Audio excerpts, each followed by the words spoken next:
పండుగను 11 రోజుల పాటు జరుపుకుంటారు. దేవి నవరాత్రులు సెప్టెంబర్ 22న మొదలై అక్టోబర్ 2న విజయదశమి ముగుస్తారు. ప్రతి 10 ఏళ్ళకి ఒకసారి ఇది వృద్ధి చెందడం వల్ల ఇలా జరుగుతుంది.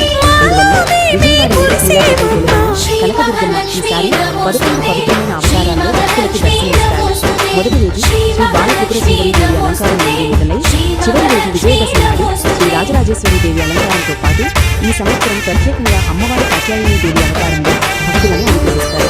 దసరా అంటే చెడుపై మంచి సాధించిన విజయానికి ప్రతీక. మహిషాసురుడిని వధించి లోకాన్ని రక్షించిన దుర్గాదేవిని, రావణుడిని సంహరించి ధర్మాన్ని నిలబెట్టిన శ్రీరాముడిని స్మరించుకునే పర్వదినం. దశమి రోజున శని వృక్షాన్ని పూజించడం, కొత్త పనులు ప్రారంభించడం శుభప్రదంగా భావిస్తారు. ఈ దసరా పండుగ మీ జీవితంలో సుఖ సంతోషాలను, విజయాలను అందరికీ దసరా పండుగ శుభాకాంక్షలు.